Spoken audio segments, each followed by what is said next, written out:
What's up, YouTube? It's Big Fish here with another reaction video. Today we got Margaret talking to Marco Rubio about JD Vance's speech to the European leaders. And she has some blasphemous things to say. Let's get into it. I want to ask you about what happened in Munich, Germany at the security conference. Vice President Vance gave a speech. Here we go. And he told U.S. allies that the threat he worries about the most is not Russia. It is not China. He called it the threat from within, and he lectured about what he described as censorship, mainly focusing, though, on including more views from the right. He also met with the leader of a far-right party known as the AfD, which, as you know, is under investigation and monitoring by German intelligence because of extremism. What did all of this accomplish other than irritating our allies? Well, why would our allies or anybody be irritated by free speech and by someone giving their opinion? We are, after all, democracies. The Munich Security Conference is largely a conference of democracies in which one of the things that we cherish and value is the ability to speak freely and provide your opinions. And so I think if anyone's angry about his words, they don't have to agree with him, but to be angry about it, I think actually makes his point. I thought it was actually a pretty historic speech, whether you agree with him or not. I think the valid points he's making to Europe is we are concerned that the true values that we share, the values that bind us together with Europe, are things like free speech and democracy and our shared history in winning 2 world wars and defeating Soviet communism and the like. These are the values that we shared in common. And in that Cold War, we fought against things like censorship and oppression and so forth. And when you see backsliding and you raise that, that's a very valid concern. We can't tell them how to run their countries. He simply expressed in a speech his view of it, which a lot of people frankly share. And I thought he said a lot of things in that speech that needed to be said. And honestly, I don't know why anybody would be upset about it. People are allowed, you don't have to agree with someone's speech. I happen to agree with a lot of what he said, but you don't have to agree with someone's speech to at least appreciate the fact they have a right to say it, and that you should listen to it and see whether those criticisms are valid. I assure you, the United States has come under withering criticism on many occasions from many leaders in Europe, and we don't go around throwing temper tantrums about it. Well, he was standing in a country where free speech was weaponized to conduct a genocide. Now, you know she don't believe that. I saw a clip of this and I want to react to it because she knows she does not believe that. She thinks that Hitler was letting people have free speech. No, lady. He was annihilating, killing everything in sight. The Jews especially. Other immigrants were getting assaulted too, but it was mainly the Jews. You think that's free? She should be packed up, wrapped up, tossed out to the side of the street for what she just said.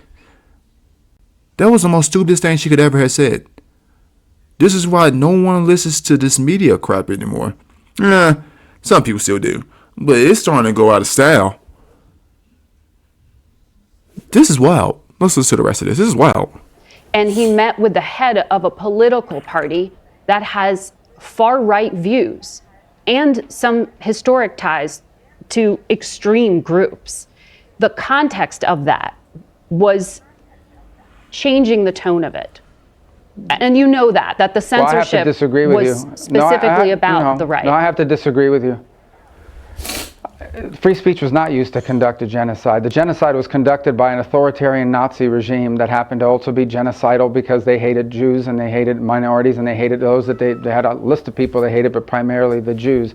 There was no free speech in Nazi Germany. There was none. There was also no opposition in Nazi Germany. They were a sole and only party that governed that country. So that's not an accurate reflection of history. I also think it's wrong. Again, I go back to the point of his speech.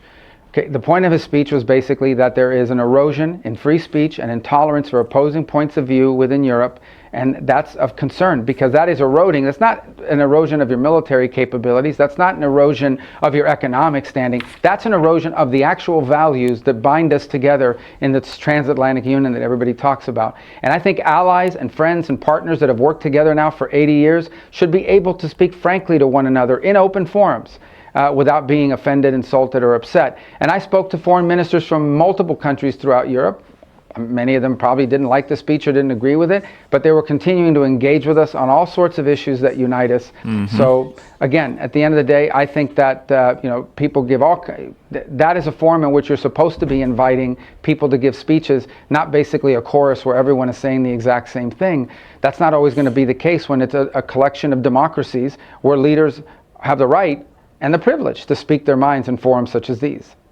Mr. Secretary, I'm told that we are out of time. Oh, you're out of time. They're like, oh no, she didn't say that. Oh no, we're looking stupid. We got to wrap this up. You just cooked her. I can't believe she said that. What do you think you're gonna get out of that? You really thought Hitler was letting people just talk their mind? Really? Really? You think America had to come over there and save Europe's butt because of freedom of speech? Boy, that is the wildest thing I've ever heard. Mainstream media is dying, one step at a time. Honestly, just go ahead and sue them all, Trump. I remember Rachel Maddow last week talking about that 400 million what's the factor 400 million contract that they gave Elon, and she said it was from Trump. The truth was it was the Biden administration. She looks stupid. She should get sued for that. No, network should get sued for that. Caitlyn, can't even think of her name, but Caitlyn, she got cooked in the Oval Office. Trump didn't call on her. He said, I didn't call on you, dummy. Stop talking. Felt kind of stupid.